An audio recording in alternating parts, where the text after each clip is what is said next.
बिस्मिल्लाहिर्रहमानिर्रहीम। अस्सलाम वालेकुम नाज़रीन, आप यूट्यूब चैनल देख रहे हैं। मैं इमरान खान हूँ। साबिक़ वज़ीर आज़म पाकिस्तान तहरीक-ए-इंसाफ़ के चेयरमैन इमरान खान साहब को ये इन्फॉर्मेशन पहुँचा दी गई है कि उनको नाअहल किया जा सकता है।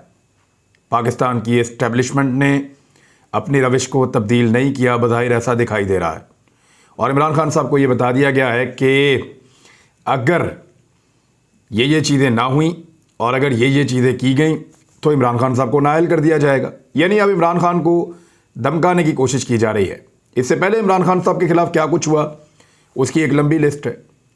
पहले मुकदमा दर्ज हुए, गिरफ्तारियां हुई, उनके लोगों को टॉर्चर किया गया, लोगों की चादर और चार दीवारी का तकद्दुस पामाल किया गया, पाकिस्तान में लोगों को नंगा किया गया। लोगों को नंगा करने के बाद उनकी वीडियोस उनकी फैमिलीज़ को भेजी गई, उनको हरासा किया गया और हर तरह का हथकंडा इस्तेमाल किया गया। कभी इलेक्शन कमीशन को इस्तेमाल किया जाता है, कभी अदालत के अंदर जाते हैं, कभी पुलिस को इस्तेमाल करते हैं, कभी कोई और हथियार इस्तेमाल करते हैं, कभी एजेंसियों को इस्तेमाल करते हैं, लेकिन हर तरह का हथकंडा नाकाम हुआ है नवंबर के इख्तिताम तक। अब दिसंबर चल रहा है, देखते हैं कि अब ये हथकंडे क्या कर सकते हैं।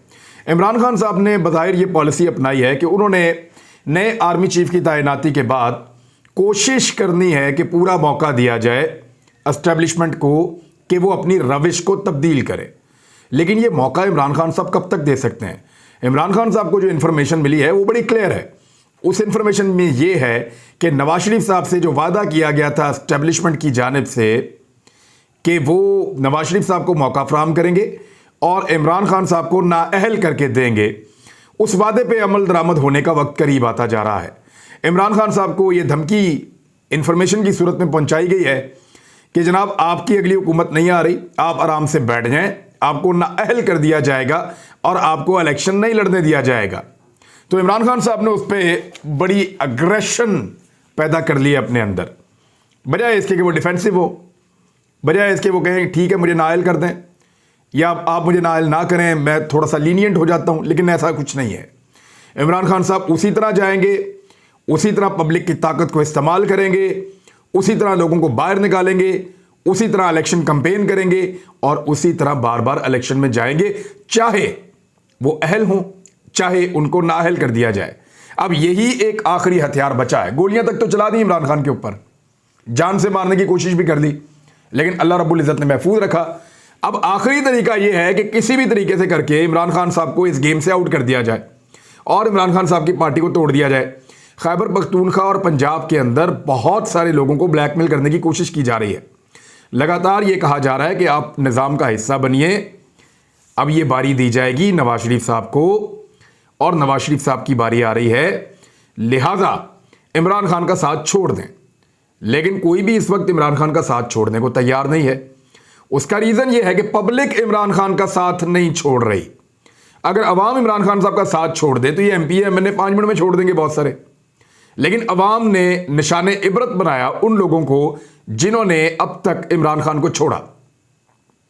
और लोग डटकर खड़े हो जाते हैं, अपनी मर्जी के हल्के पसंद करके भी इलेक्शन नहीं जीत सके इमरान खान से।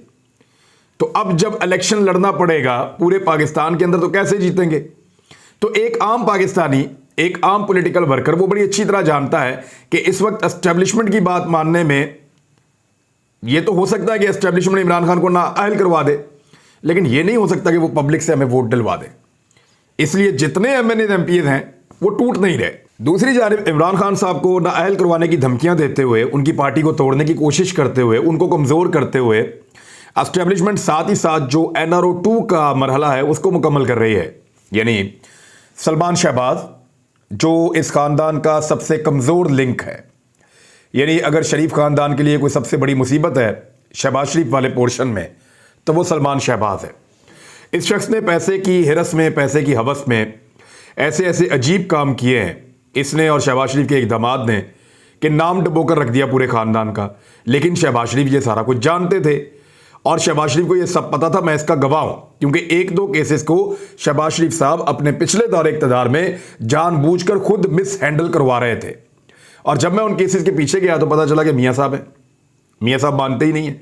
मियाँ साहब कह रहे हैं इसको भी दबाओ, इसको भी दबाओ, मेरे बेटे को बचाओ, मेरे दामाद को बचाओ। तो अब मनी लॉन्ड्रिंग और असासा जात वाले केसेस में सलमान शहबाज की हिफाजती जमानत मंजूर हो गई, बिल्कुल वैसे ही जैसे इसहाक डार को रिलीफ दिया गया था। सलमान शहबाज के खिलाफ मनी लॉन्ड्रिंग के केस की समाअत इस्लामाबाद हाई कोर्ट में हुई और चीफ जस्टिस आमिर फारूक साहब के रूबरू सलमान शहबाज बजाते खुद पेश हुए और अदालत ने मनी लॉन्ड्रिंग के मुकदमे में सलमान शहबाज की 14 दिन की हिफाजती जमानत मंजूर करते हुए उन्हें गिरफ्तार करने से रोक दिया।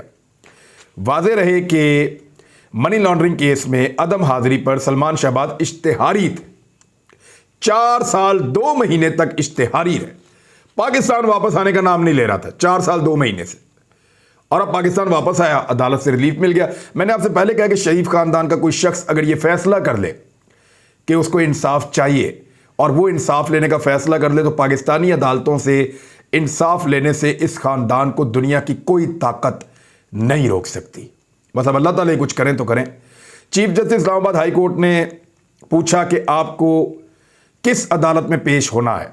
अमजद परवेज जो वकील हैं सलमान शहबाज के, उन्होंने बताया स्पेशल जज सेंट्रल लाहौर की अदालत में पेश होना है।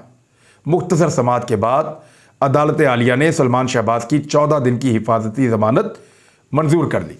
यहां लाहौर हाई कोर्ट से भी हो जाएगी, मसला ही कोई नहीं है। आमदन से जायद जो असासा जात हैं उनके अंदर भी सेम अदालत के अंदर 14 रोज की हिफाजती जमानत मंजूर कर ली गई। तो दोनों तरफ से शहबाज शरीफ साहब की और उनके बच्चों की जो है मौजें हैं। एक तरफ NRO 2 मुकम्मल करवाया जा रहा है उन लोगों का जिन पे अरबों रुपए की करप्शन के इल्जाम हैं। दूसरी तरफ एक घड़ी को खरीद के अपनी मलकियत वाली घड़ी को बेचने के ऊपर और उन पैसों को पब्लिक गुड के ऊपर लगाने के, लोगों की फलाह के लिए लगाया है। इसके ऊपर एक आदमी पे मुकदमा बनाकर उसको नाअहल करने की और सिस्टम से बाहर निकालने की कोशिश की जा रही है। सिस्टम बदबूदार है साहब, सिस्टम गंदा है, सिस्टम गलीज है, और यह सिस्टम एक ऐसे आदमी को जो इस सिस्टम को ठीक करना चाहता है बर्दाश्त नहीं कर रहा, बल्कि सिस्टम उल्टी कर रहा है, उसको बाहर निकाल रहा है कि यह आदमी हमें अपने सिस्टम में नहीं चाहिए क्योंकि यह हमारे मफादात के रास्ते में रुकावट डालेगा। और सिस्टम अपने चहीतों को वापस लेकर आ रहा है NRO 2 के मुताबिक। जो उम्मीदें वाबस्ता की जा रही थी कि शायद एस्टेब्लिशमेंट को बहुत बड़ी तब्दीली आएगी, बज़ाहिर वो दिखाई नहीं दे रही। चाहे हम अरशद शरीफ शहीद का केस देख लें, चाहे हम आजम सवाती की हालत देख लें, चाहे हम शहबाज गिल के ऊपर मुकदमात देख लें, चाहे हम मीडिया के ऊपर दबाव देख लें, ये तमाम चीज़ें वैसी की वैसी हैं। NRO 2 भी बिल्कुल उसी तरह चल रहा है और इमरान खान साहब को नाअहल करके उनकी सियासत को तबाह करने की कोशिशें भी अपनी जगह के ऊपर जारी हैं। और पैगाम तो मैंने आपको बताया कि इमरान खान साहब तक पहुंच गया है और ये इंफॉर्मेशन उनको दी गई है कि जनाब अब आपको नाअहल किया जाएगा, अदरवाइज आपसे कोई डिमांड्स हैं वो अगर पूरी करते रहें तो ठीक है। इमरान खान साहब ने कहा कि मुझे नाअहल करते हैं कर दें, कोई फर्क नहीं पड़ेगा, मैं उसी तरह इन लोगों की लड़ाई लड़ूंगा और ये लोग अपना हक छीनेंगे। लेट्स सी होता क्या है। सलमान शहबाज मीडिया से गुफ्तगू करते हुए क्या कह रहा है, वो कह रहा है जी मैं तो बहुत मजलूम आदमी हूं, ये खेल तमाशा इमरान खान ने लगाया था, वो सारी दुनिया ने देखा है और ये काला धब्बा लगाया गया है तसाब के नाम के ऊपर जस्टिस जावेद इकबाल ने। और फिर उन्होंने कहा जी इमरान खान साहब जो है वो शहजाद अकबर पाकिस्तान से भागे हुए हैं। ये भी कहा, कह कौन रहा है जो 4 साल 2 महीने बाद भागा हुआ अपने बाप की हुकूमत में वापस नहीं आ रहा पिछले 8 महीने से, अब पाकिस्तान आने की जरूरत की है। वो कह रहा है कि भागा हुआ है फला बंदा, वो थोड़े दिन पहले भी पाकिस्तान में था शहजाद अकबर, थोड़े दिन बाद दोबारा फिर पाकिस्तान में होगा शहजाद अकबर।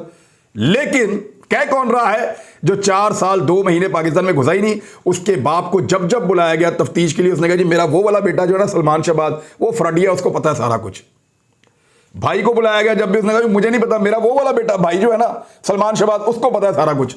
और जिस बंदे को बुला के इंक्वायरी की उन्होंने सलमान शहबाज का नाम लिया, आज वो वापस आया, प्रोटोकॉल चेक कर लें आप, मौजा ही मौजा वजीर आजम के लेवल का प्रोटोकॉल मिल रहा है। और इससे पहले भी ये वजीर आजम के साथ गैर मुल्की दौरों पर हर तरफ जाता आता रहा है पूरे स्टेट प्रोटोकॉल्स के साथ। अच्छा, ये आदमी अब इल्जाम लगा रहा है इमरान खान पे घड़ियां चोरी करता रहा। अभी चोरी का मतलब ये है कि इमरान खान चुप चुप के गया तोशा खाना में, घड़ी उठाई, उठा के निकल गया, ये तो नहीं हुआ।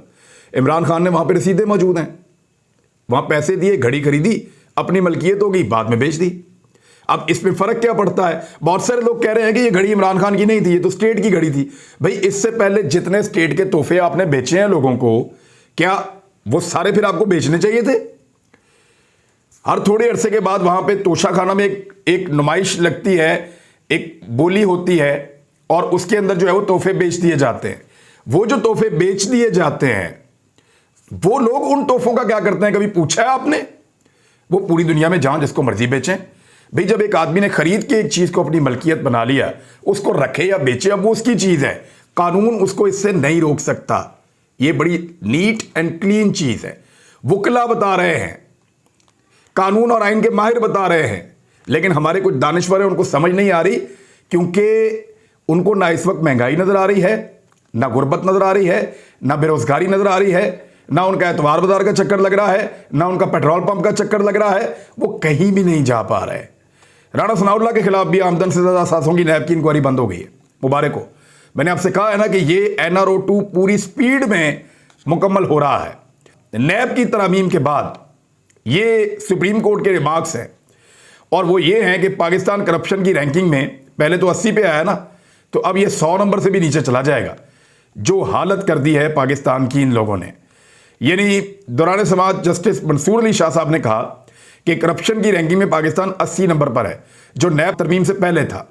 जस्टिस एजाजुल एहसन ने इस पे रिमार्क्स दिए कि नैब तरामीम के बाद अब जो रैंकिंग जारी होगी, इसमें पाकिस्तान यकीनन 100 नंबर नीचे जा चुका होगा। सिस्टम तबाह हो रहा हो तो अदलिया मुदाखलत करती है। अदालत किस इख्तियार के तहत नैब तरामीम को मफादात के टकराव पर कलअदम करार दे सकती है? ये सवाल उठाए जा रहे हैं क्योंकि नैब के कानून को तब्दील करने के बाद लगभग 1100 अरब के केसेस जो है वो खत्म हो गए हैं। शरीफ खानदान के जो है वो अरबों रुपए माफ हो गए हैं। यानी नवाज शरीफ की भी मौजें, शहबाज शरीफ की भी मौजें, जरदारी की भी मौजें, और ये सारी मौजें सियासतदानों की हैं जिन्होंने ये कानून तब्दील किया है। दूसरी जानिब इमरान खान साहब ने दबाव में आने की बजाय जो दबाव उन पर डाला जा रहा है वो यही है कि आप असम्बलियां तहरील ना करें। पाकिस्तान की एस्टेब्लिशमेंट ये चाहती है कि इमरान खान साहब ये असम्बलियां तहरील ना करें, लेकिन एक बात समझ नहीं आ रही, ये एक्चुअली एस्टेब्लिशमेंट चाहती क्या है? वो पाकिस्तान डिफॉल्ट होने वाला है भाई। खुदा का नाम लें, आप सोचना बंद कर दें। सिविलियंस को सोचने दें, आम लोगों को सोचने दें, सियासतदानों को सोचने दें, उनको फैसला करने दें। पाकिस्तान डिफॉल्ट हो रहा है इन तजर्बात के नतीजों में जो आपने पाकिस्तान के साथ किए हैं। महंगाई पाकिस्तान में 3 गुना हो गई है, बिजली की कीमत 3 गुना हो गई है, गैस की कीमत दुगनी हो गई है, पेट्रोलियम मसनूआत की कीमतें दुगनी हो गई हैं। पूरी दुनिया के अंदर महंगाई कम हुई है, पाकिस्तान के अंदर महंगाई बढ़ती चली जा रही है। पाकिस्तानी बाहर से पैसा भेजना बंद कर चुके हैं। रोशन डिजिटल अकाउंट का हाल देख लें, फॉरेन रेमिटेंसेस का हाल देख लें। जो रेवेन्यू के टारगेट्स हैं वो पूरे नहीं हो रहे। इतनी महंगाई बढ़ाने के बावजूद पाकिस्तान की एक्सपोर्ट्स जो हैं वो बिल्कुल डाउन चली गई हैं। इंडस्ट्री बंद हो रही है। लगभग 20 लाख लोग बेरोजगार हो चुके हैं। पाकिस्तान तहरीक इंसाफ हर साल 18,40,000 लोगों को रोजगार देती थी।